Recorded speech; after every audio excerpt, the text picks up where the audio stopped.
এখন গুড মর্নিংও নয়, গুড ইভিনিংও নয়, আর গুড নাইটও নয়, এখন গুড আফটারনুন।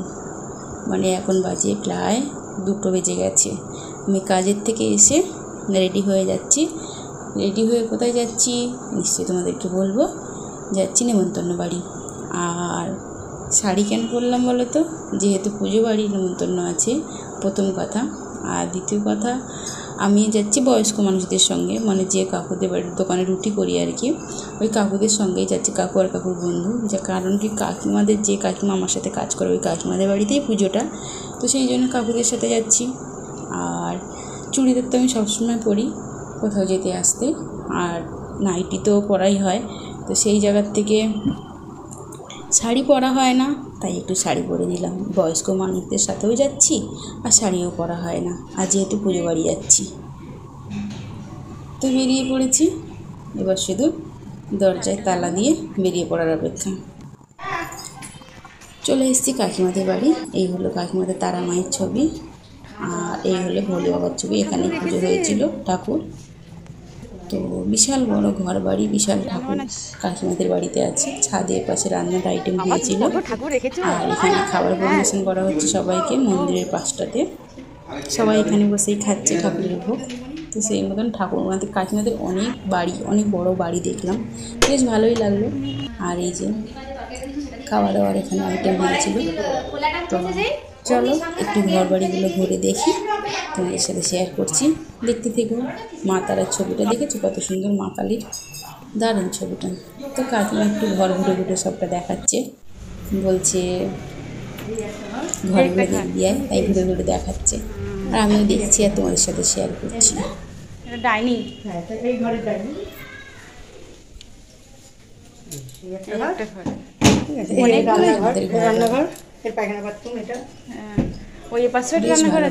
অনেক বড় বড় ঘর।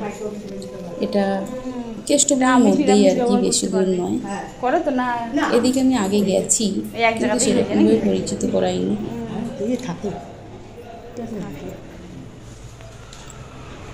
ঘরটা দারুণ, এইগুলো ঘর, মানুষ ঘর বেশ ভালোই লাগলো। হ্যাঁ, আমার এখানে যোগু দাদা বসে আছে।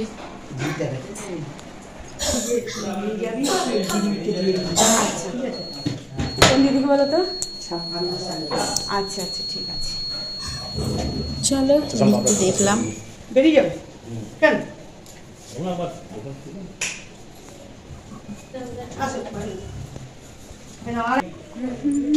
এই রাস্তার পাশে উপর থেকে দেখা যাচ্ছে রাস্তাটা, আমরা এই রাস্তা দিয়েই ঢুকলাম।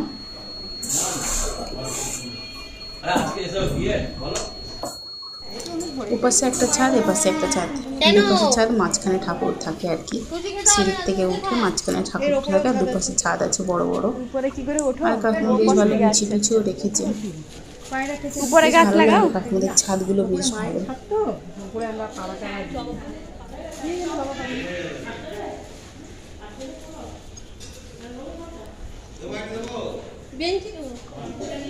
এখানে ঠাকুর বাসন কোসন, আর ছাদের পাঁচিলের উপর থেকে এমন সিস্টেম করেছে অনেক গাছ লাগানো যাবে আর কি, গাঁথনি করে নিয়েছে।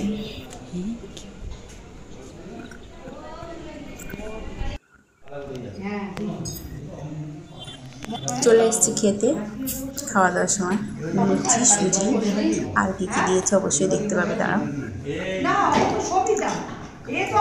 আর দিল পোলাও, বেগুনি, আর লাস্ট আলুর দম, আর চাটনি ছিল।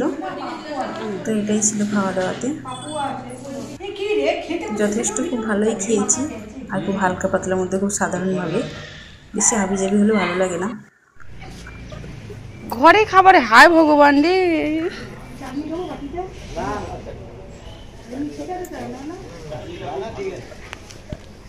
খুব কষ্টকর ব্যাপার কাকিমা। এটা আমার ঘরে কত খাবার আছে কাকিমা, সত্যি কথা।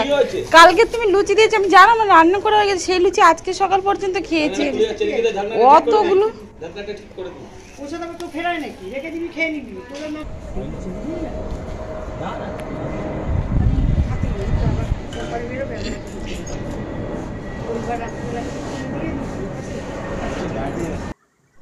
চলো বেরিয়ে পড়েছি বাড়ি যাওয়ার জন্য। আর বেশি দেরি করা যাবে না, অনেক সময় হয়ে গেছে।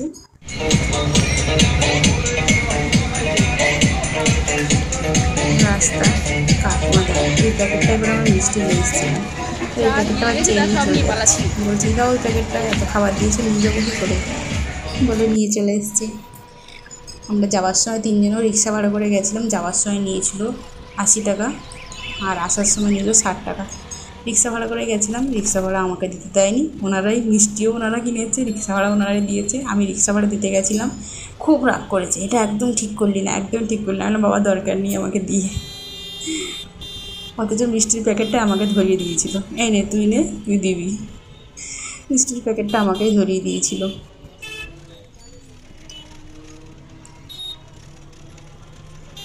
এই হলো ব্যাপার। চলে এসেছি বাড়ির খুব কাছাকাছি, রিক্সা থেকে নামলেই বাড়ি।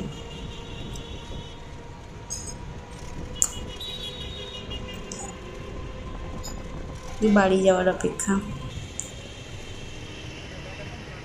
বেশ ভালোই কাটলো, মাঝে মাঝে একটু ঘোরা একটু বেড়ানো ভালোই কাটলো আর কি ব্যাপারটা।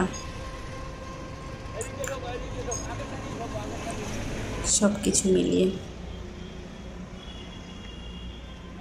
নেমে পড়েছি রিক্সা দিয়ে। আরে এখান থেকে চলো, যাচ্ছি তো।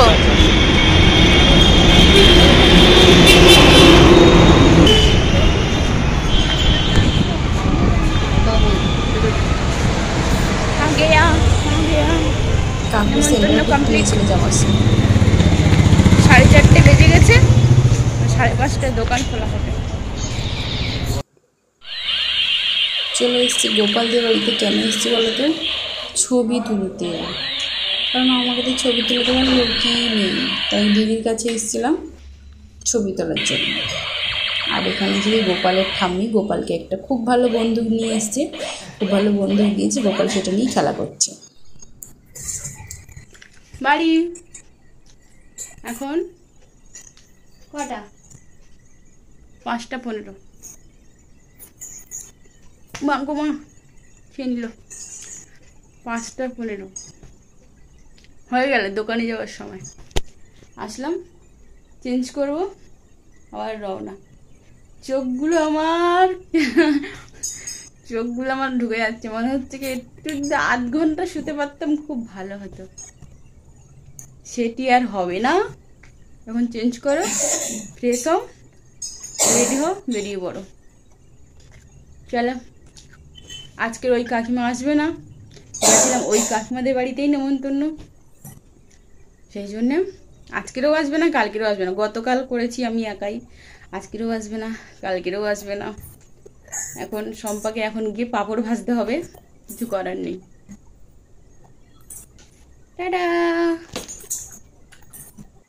সকালে গেছিলাম কেচে, এগুলো সব এখনও বাইরে আছে, এগুলো কিছুটা শুকনো হয়েছে, কিছুটা তুলেছি, এখনও 5-6টা বাইরে আছে।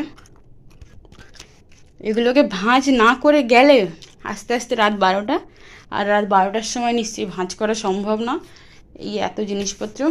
তো এগুলো এখন ভাঁজ করে গুছিয়ে তারপরে ছাড়া হয়ে গেছে, শুধু কাজগুলো সারার অপেক্ষা। জামা কাপড় ছেড়ে এগুলো ভাঁজ করব, করে তারপরে ওই রওনা। হয়ে গেছে জামা কাপড় ভাঁজ করে, যা হোক করে ভাঁজ করে দিয়েছি। খুব টায়ার্ড, ভালো করে করতে ইচ্ছা করছে না। চলো এখন যাচ্ছি বাড়ি, বাড়ি থেকে যাব না, এখন অনেকটাই রাত হয়ে গেছে, আর এখন বাজিয়ে প্রায় 12টার কাছাকাছি, 11:30 পৌনে 12টার কাছাকাছি। তো চলো নমস্কার করে নিই, নমস্কার করে নিয়ে বাড়িতে যাব। চলে এসেছি বাড়ি। আজকে শরীরটা প্রচণ্ড খারাপ, কেন খারাপ, কিসের জন্য খারাপ সেটা বলতে নিজেও পারবো না।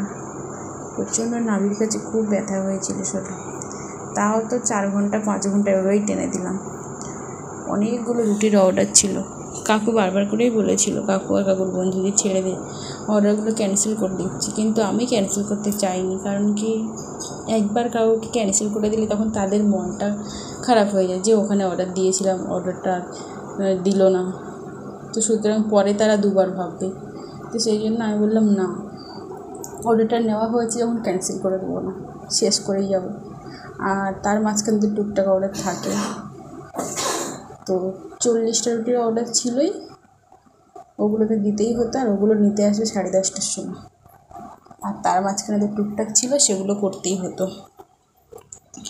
তো এত পেটে ব্যথা হয়েছিল, আমি এত কষ্ট মনে হয় খুব একটা পাই না শরীর খারাপ হলে, কিন্তু প্রচুর কষ্ট হয়েছিল। গ্যাসের ওষুধও খেলাম, তাও কিছু হয় না। ওরা বারবার করে বলছিল সম্পাতের এত শরীর খারাপ লাগছে, মনে হচ্ছে বন্ধ করে দেই, কিন্তু আমি ইচ্ছে করেই বন্ধ করিনি,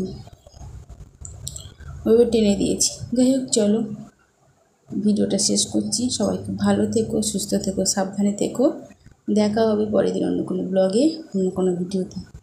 যদি ভিডিওটা ভালো লাগে লাইক করো, কমেন্ট করো, শেয়ার করো আর সাবস্ক্রাইব করো।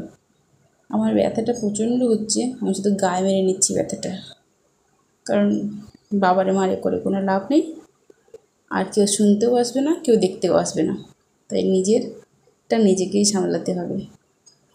টাটা।